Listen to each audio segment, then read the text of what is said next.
Hey guys, and welcome to the Working Money channel. Everything is dying except, well, traditional finance. This is coming from Ian Binns here, and check this out, guys. Dow Jones is up by 0.37%, at least as of yesterday afternoon. The NASDAQ up by just shy of 0.1%. And the SPX, the S&P 500, that's up to about 0.3%. But, of course, we have crypto falling, guys, and Bitcoin did see that magnificent decline yesterday. Let's just see, where do we go? We started up here, and we did close about 5.8% down.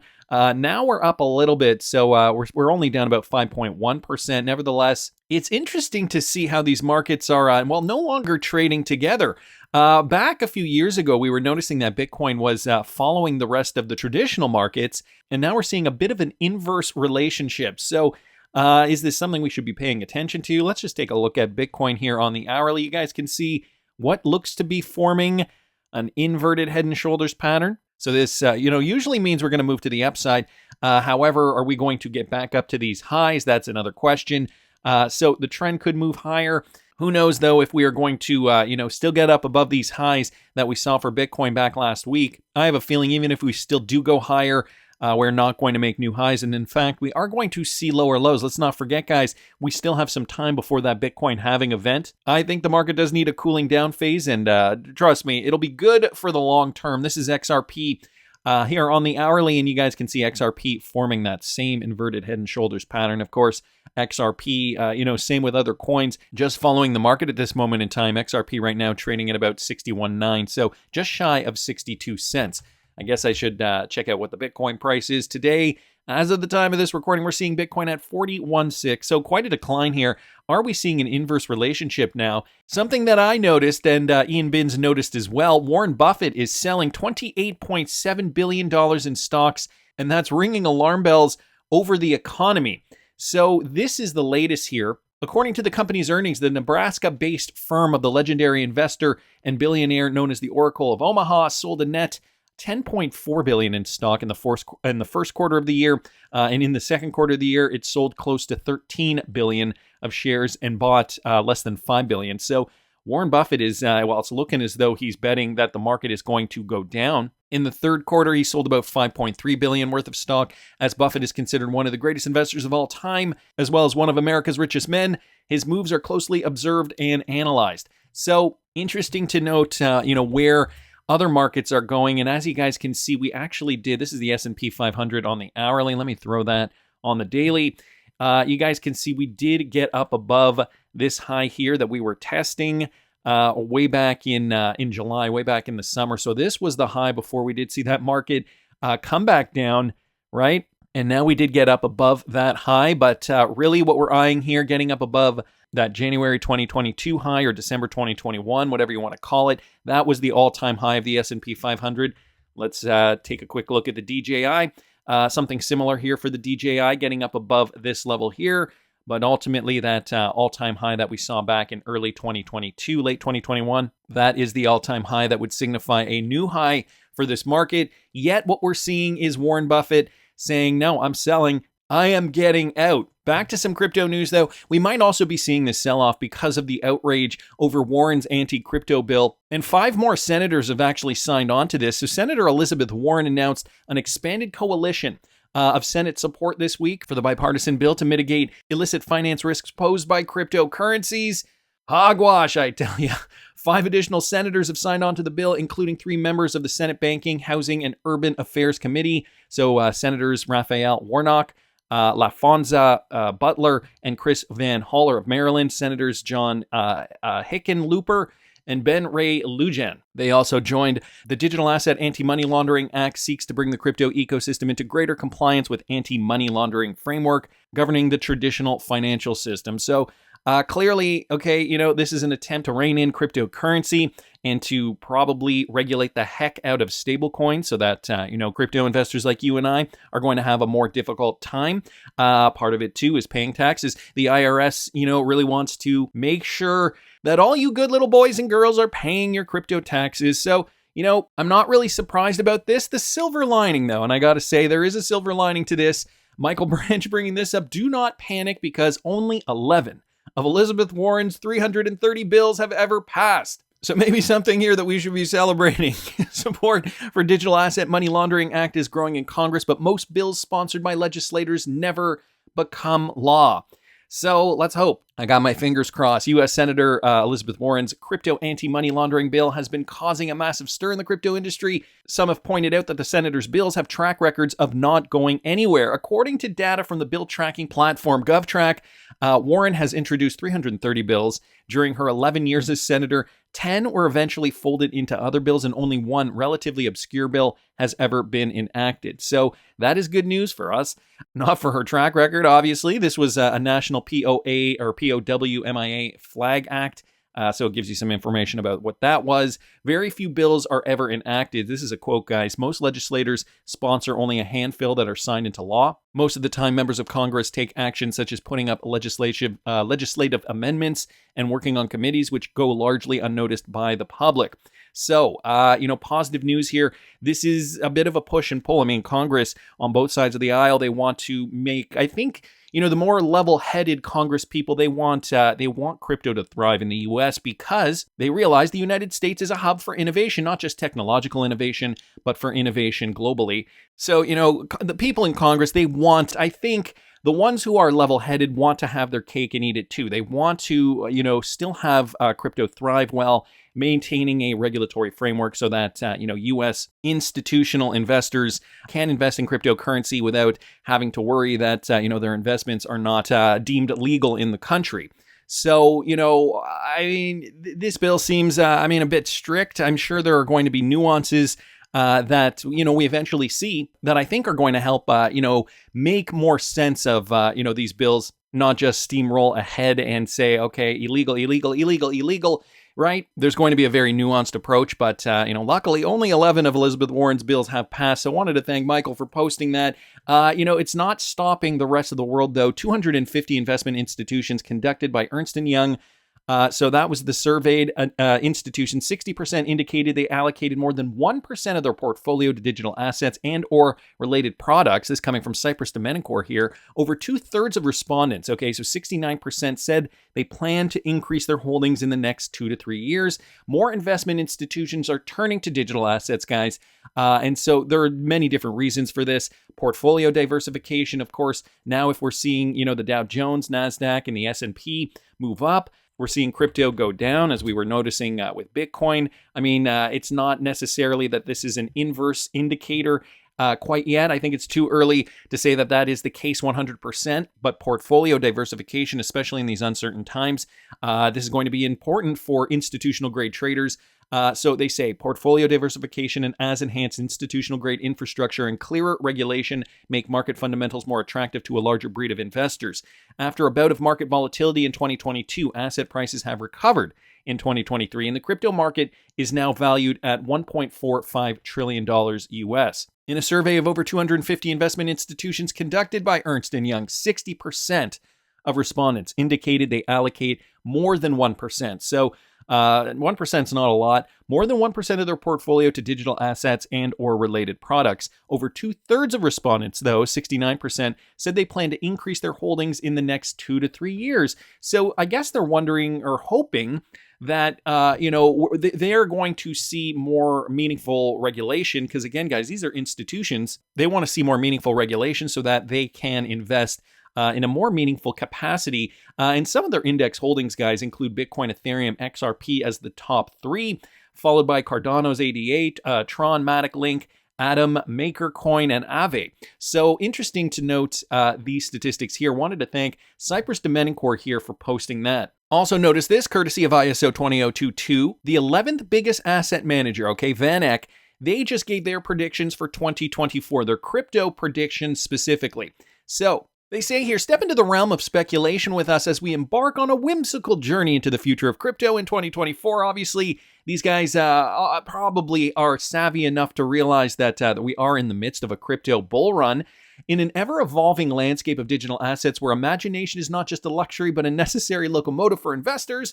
Predicting a path feels akin to navigating through a galaxy of possibilities. But note down here, because in the world of cryptocurrencies where coins and tokens are born from the void, imagination has always been a catalyst for innovation. Boy, it sounds like they got an English major to write this. So fasten your seatbelts stow away your doubts and join us in this speculative expedition as we attempt these first tracks in 2024's crypto terrain with a few potential money-making ideas along we go. Ho, ho, hope. I guess they're doing this for the Christmas season.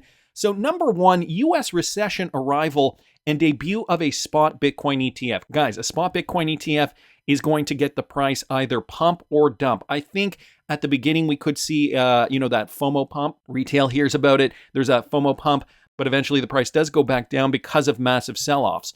Uneventful fourth Bitcoin halving. So they're saying nothing really will happen, I guess, in the immediate aftermath of the Bitcoin halving. Of course, we will have probably already have seen some gains. I mean, we already saw gains in 2023. We will likely not see too much immediately thereafter. However, I think that will be the catalyst, what we will see eventually over the next few weeks after that.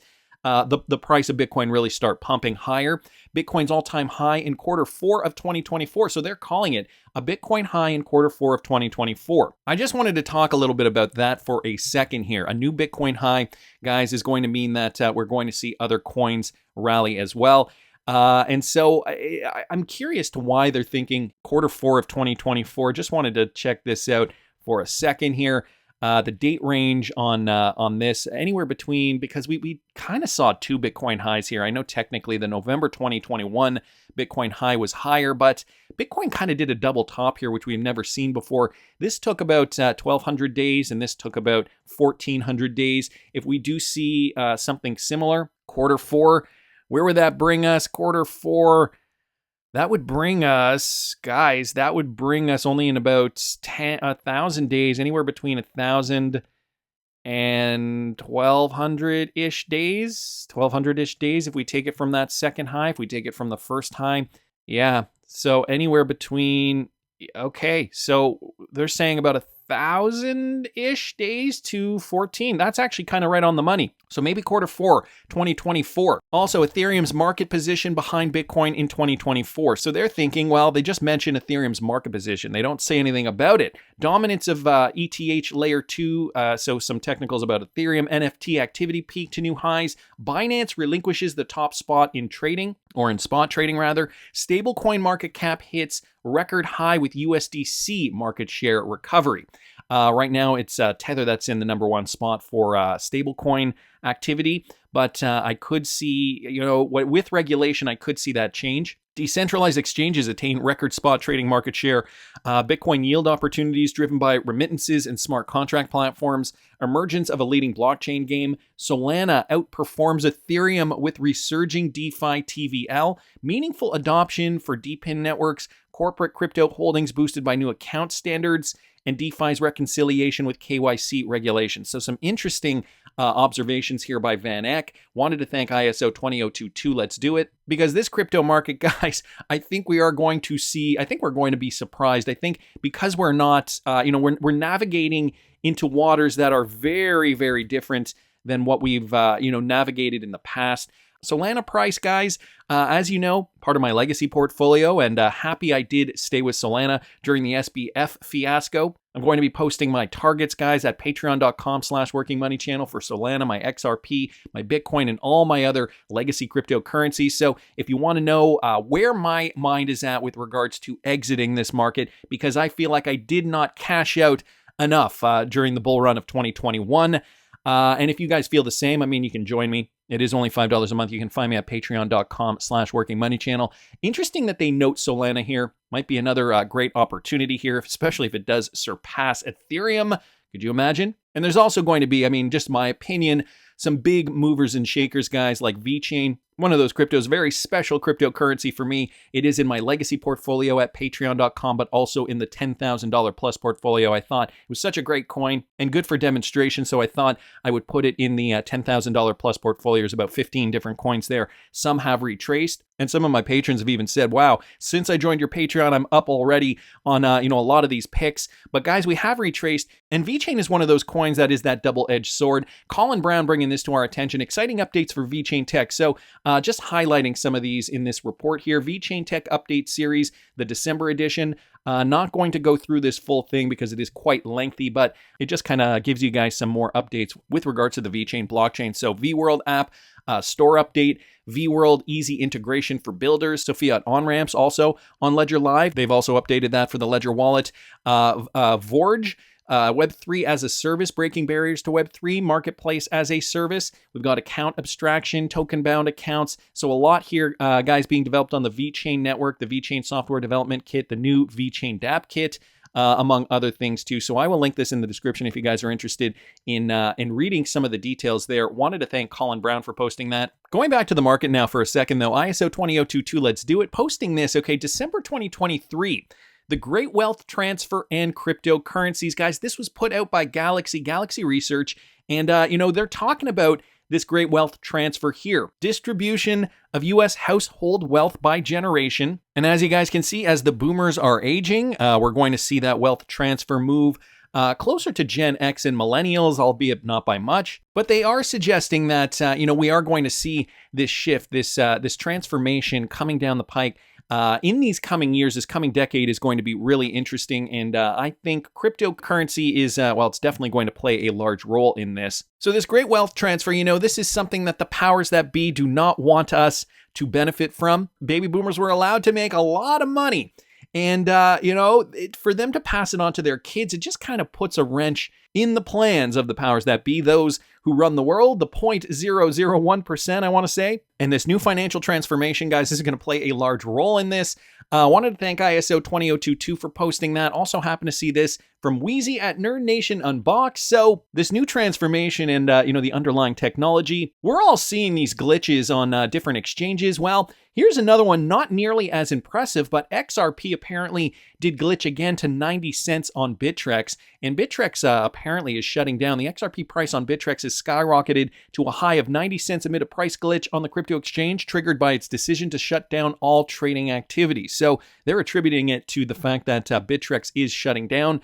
XRP has declined 5.7% over the last 24 hours to its current price of about 62 cents. As you guys know, at the top of the video, we noticed that XRP is actually trading lower. Per the data from TradingView, though, the Bittrex XRP to USD chart recorded massive intraday spikes from Tuesday, December 5th to Friday, December the 8th. Notably, the XRP price surged 43% on Tuesday and 55% on Wednesday and 124.95% on Friday. So this on the Bittrex exchange specifically, you guys can see that there, 90 cents, similar to what we saw back in July. However, this price position is far from the reality of the market. Realistically, XRP is only 1.2% up from its price on December the 5th.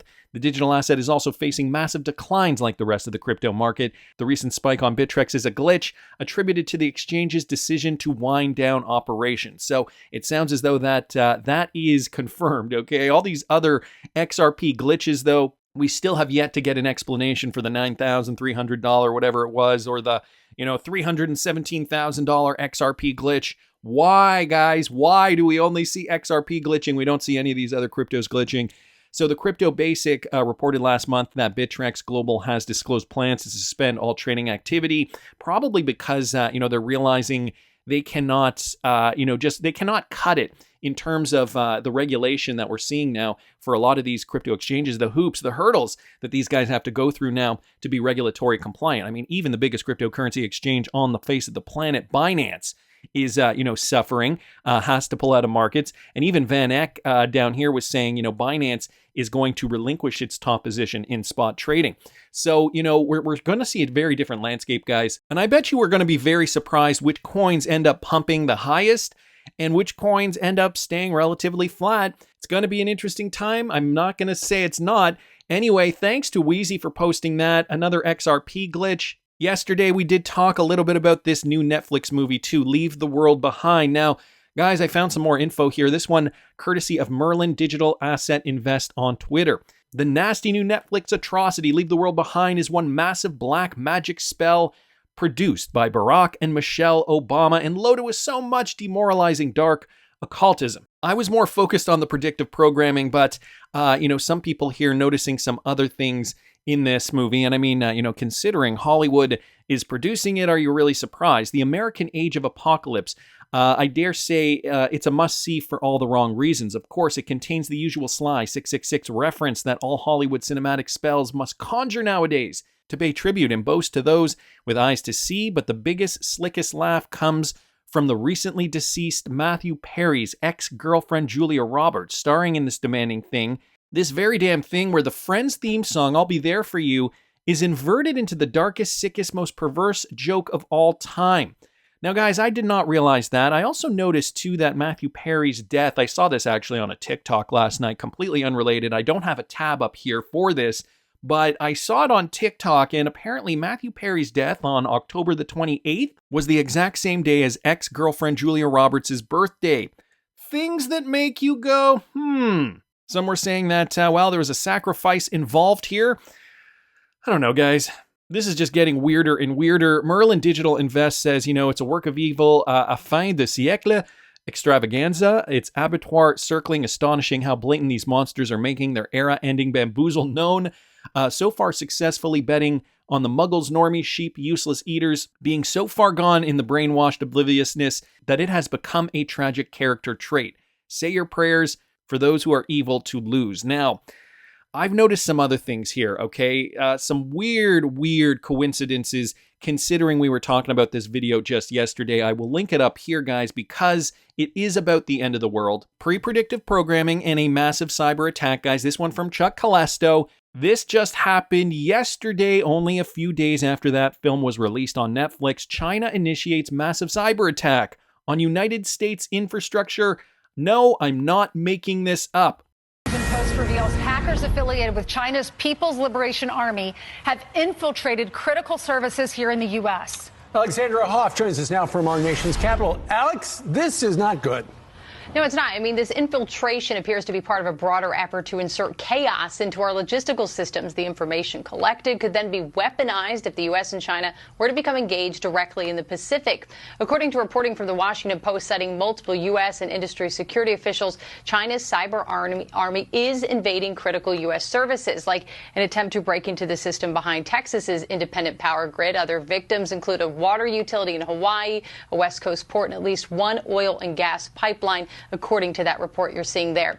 Brandon Wells, executive director of the Department of Homeland Security's cybersecurity agency, told the Washington Post this, quote, "It is very clear that Chinese attempts to compromise critical infrastructure are in part to pre-position themselves to be able to disrupt or destroy that critical infrastructure in the event of a conflict, to either prevent the United States from being able to project power into Asia or to cause societal chaos inside the United States to affect our decision-making around a crisis." The report notes that over the past year, hackers affiliated with the People's Liberation Army in China have accessed the computer systems of about 24 critical entities. So, false flag? I mean, it is very, very convenient that this just happened yesterday. I mean, probably within several hours after I recorded yesterday's video.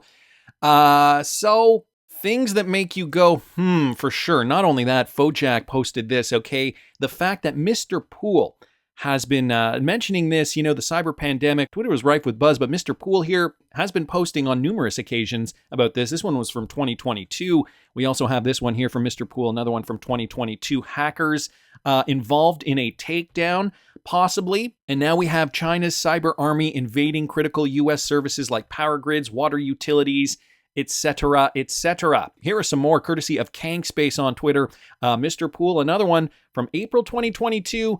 And then one here of the power grid, another tweet from April of 2022. So, things that make you go, I also wanted to show you guys one more thing here that I noticed. Here is the poster for that movie, Leave the World Behind. And I'm just going to save that. And I've got Photoshop up here. So I'm just going to open this up in Photoshop and show you guys something that I found very, very interesting. Let me zoom in there on that. And Okay. So if you guys have not realized yet, I'm kind of skeptical of Hollywood, their motivations, and, the imagery there, anti-religious, evil imagery that I wanted to just demonstrate here. Notice the names of the actors, Julia Roberts, Mahershala Ali, Ethan Hawke, and Myhala. But check this out, guys. Dun, dun, dun, dun, dun, dun, dun, dun, dun, dun, dun. What does that spell? I cannot make this stuff up even if I tried. Just to give you guys a sense of where my mind is at, a Christian demon who was ranked as the first and principal king in hell, ruling over the East. According to some authors, he's also a Duke of Hell, with 66 legions of demons under his command. The term Baal is used in various ways in the Old Testament with the use meaning of master or owner. Even down here, they talk about it in terms of demonology. So are you guys really surprised that we are seeing this, just adding more to the confusion? And I get it. Hollywood wants to control us with the pre-predictive programming, but that is just my opinion, guys. I want to hear what you guys think. Please subscribe to the channel if you haven't already. Like the video if you like the content I'm providing. I always love hearing your comments. See you in the next one, guys.